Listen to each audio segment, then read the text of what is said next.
O Vasco estreia hoje na Copa do Brasil contra o União Rondonópolis do Mato Grosso. Jogo ao vivo no Sport TV, 9h30 da noite. Mando de campo é do União, só que o jogo vai acontecer em Cariacica, no Espírito Santo.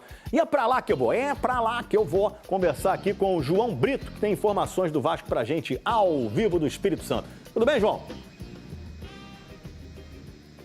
Oi, Escobar, ótima tarde para você, para todos com a gente aqui no Globo Esporte também. O técnico Fábio Carilli do Vasco deve ter força máxima hoje, algumas dúvidas na lateral direita e também na zaga. A escalação de hoje deve ser a seguinte, olha, Léo Jardim no gol, Paulo Henrique, e aí uma dúvida com o Puma Rodrigues, João Victor, Lucas Freitas, dúvida entre ele e o Maurício Lemos, e o Lucas Piton.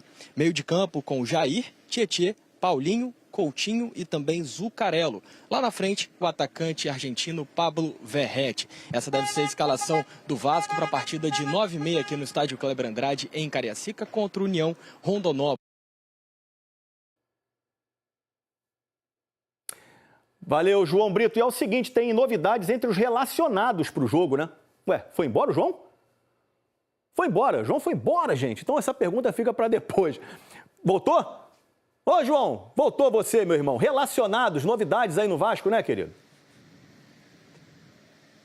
É isso mesmo, Escobar. Voltamos para falar agora do Rayan. Novidade na lista de relacionados do Vasco, né? Ele deve chegar ao hotel agora à tarde, o hotel onde o Vasco está, em Vitória, região metropolitana, capital do Espírito Santo. E ele voltando, né, da seleção. Ele estava com o Brasil bicampeonato do Sul-Americano Sub-20 e agora deve reforçar novamente a equipe do Vasco. Ele é uma opção do ataque, um jovem mais veloz, é uma posição carente da equipe, vem sendo criticado com relação à falta de velocidade no ataque ali para jogar junto com o Coutinho, para a bola chegar mais no Verrete. E o Rayan deve ser uma opção para a partida de logo mais aqui no estádio Kleber Andrade, em Cariacica, mais uma opção para o técnico Fábio Carilli. Rayan também estará à disposição para o Vasco na partida de hoje, Escobar. Ô, Cícero Mello, traz as informações para a gente do Vasco da Gama, por favor, Cícero. Oi, Mari, Bruno, voltamos agora para falar do Vasco, que estreia na primeira fase da Copa do Brasil esta noite, 21h30 contra o União Rondonópolis do Mato Grosso. Só que o time matogrossense levou o jogo, vendeu o jogo para o estádio Kleber Andrade, em Cariacica, no Espírito Santo. Lembrando que mudou o regulamento em relação ao ano passado, o visitante tinha a vantagem do empate, agora não tem mais. Se o jogo terminar empatado nos 90 minutos, a decisão da vaga para a segunda fase da Copa do Brasil será na disputa por pênaltis. Técnico Fábio Carilli terá a volta do volante Jair, recuperado de desgaste muscular na coxa direita, e deve ter também as voltas do lateral direito Paulo Henrique e do meia Paulinho, que não vinham começando como titulares por controle de minutagem. Provável time do Vasco para o jogo desta noite será Léo Jardim no gol, Paulo Henrique ou Puma Rodrigues, João Victor, Lucas Freitas ou Maurício Lemos e Lucas Piton, meio de campo com Jair, Tietê, Paulinho, Felipe Coutinho e Zucarello, e na frente Verrete. Como última notícia, o Vasco está fechando a contratação do meio atacante português Nuno Moreira, 25 anos de idade, pertence ao Casa Pia de Portugal, tem contrato até junho de 2026, mas o Vasco vai fechar aí com o time português e um contrato com o jogador de 4 anos. O time está numa realidade do campeonato estadual muito dura, foi completamente dominado, pelo menos foi assim avaliado pelos nossos comentaristas, pelo Flamengo no fim de semana. Então, natural que a gente olhe para o Vasco iniciando a Copa do Brasil contra o União Rondonópolis, e mesmo o rival sendo um rival modesto, fraco, quando você olha para o Vasco, eu acho que o Vasco está em alerta. Mas, por exemplo, se você olhar o primeiro tempo do jogo, naturalmente, o teu comentário está perfeito. Se você olhar até os 25, 30 minutos do segundo tempo, você pode ter uma esperança de melhora, né? Basta que algumas coisas se encaixem. Eu conversava com o Roger, que estava fazendo o jogo comigo, estava dizendo o seguinte, todos os jogadores que voltaram, né, da Europa, né, para os grandes clubes e que já têm uma experiência grande, todos eles mostraram, principalmente em termos físicos, uma evolução quando voltaram. Por exemplo, o caso do Neymar agora. Tudo bem, Neymar é fora da curva na parte técnica. Mas todos eles mostraram uma evolução na parte física. E eu vejo que o Coutinho, que a gente, na hora que ele voltou, todo mundo falou, pô, que legal, o Coutinho está voltando. Mas até agora, eu acho que ele tem 6 meses, né, do retorno dele.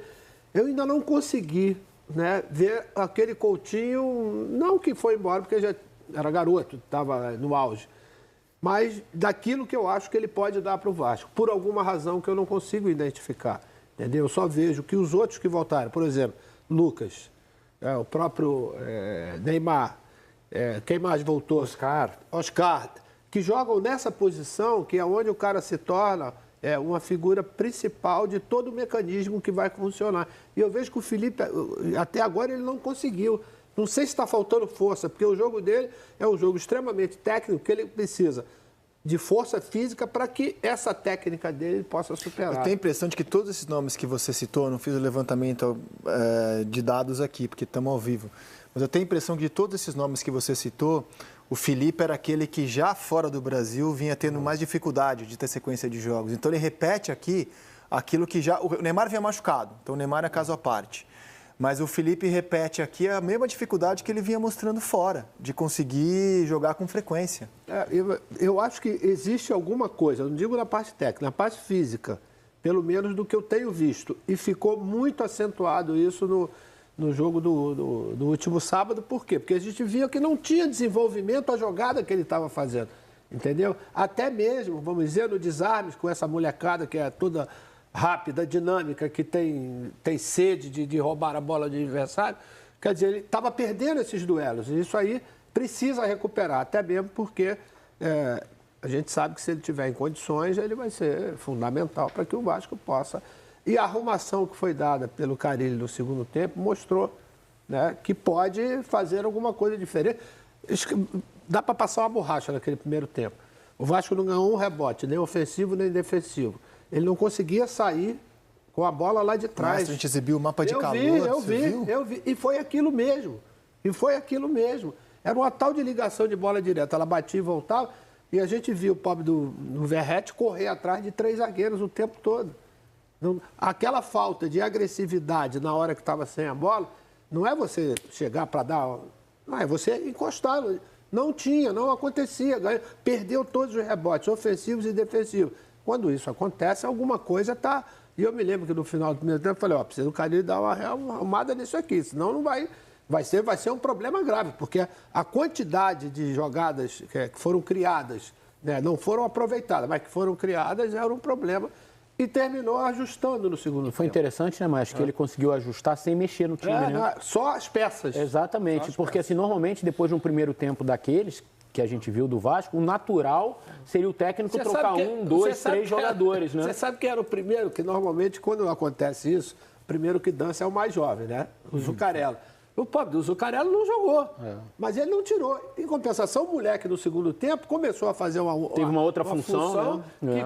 Que tirou ele do lado, botou ele para outro, que começou a aparecer aquele jogador promissor que a gente sabe que pode... Isso foi bem interessante.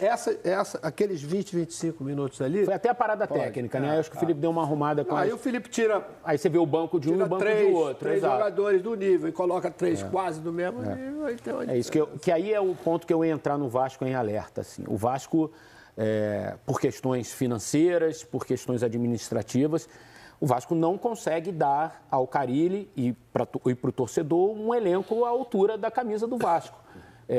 Você olha para o banco, o Maestro falou agora, enquanto o Felipe ia colocando Cebolinha em campo, Alan em campo, Luiz Araújo em campo, o Carille olhava para o banco e não tinha muito o que fazer. Não tinha, tirava um volante, botava outro volante, tentava abrir um pouquinho o time aqui, um pouquinho aqui, mas ele não tinha tantas peças e não tem tantas peças. Ainda deu o azar de, no ano passado, o Vasco perdeu o Adson e o David, que eram jogadores que ajudavam pra caramba, jogadores com características que hoje o Vasco não tem. Olha, Eric, são jogadores pelo lado. Que o Vasco tem em todas as posições, para corroborar o que você está dizendo. Então, assim, agora tem o Rayan voltando. O Rayan vai ajudar bastante, né, da seleção sub-20, que foi campeã. Mas ainda assim é pouco. Então, ele precisa usar o que tem. E o que ele tem são vários jogadores de meio campo. O que ele tenta fazer? Preencher o meio campo. E tenta soltar os laterais, que tem boa qualidade, casos do Piton, do Paulo Henrique, do próprio Puma, tem um bom apoio e tal, e tentar colocar essa bola na área para o Verratti cabecear, que foi uma jogada que o Vasco fez e o Verratti cabeceou no travessão no segundo tempo. Mas o alerta, eu acho que é o alerta pelo momento técnico do Vasco e acho que pelo elenco que o Vasco tem hoje. O Vasco precisa se reforçar. Família vascaína, hoje é dia de guerra e hoje é dia de decisão. Só que eu quero estar chegando aqui para falar sobre Mercadão da Bola. Isso porque o Vasco acabou de fechar com esse atleta que vocês estão vendo aí, Nuno Moraes, né? Então, assim, o jogador chega no Vasco da Gama para ser mais um reforço, para ser um jogador, né, que vai ajudar o time dentro de campo e não para só por aí.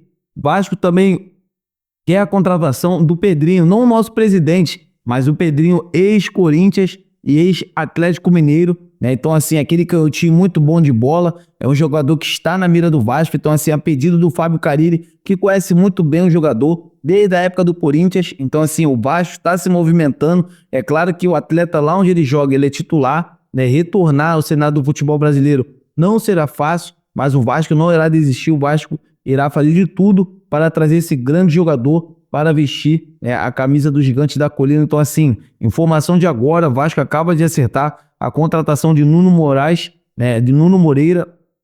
Então tá aí, o Vasco acaba de acertar a contratação de Nuno Moreira e agora vai com tudo para cima do Pedrinho. Então, amigas e amigos, a qualquer momento estarei de volta aqui. Hoje é dia de partida, hoje é dia de guerra. Eu quero saber de vocês o resultado, né, dessa estreia do Vasco na Copa do Brasil. Deixa aqui nos comentários para a gente estar debatendo sobre esse grande assunto. Eu tô indo nessa. Se inscreva no canal, deixa o like e até a próxima!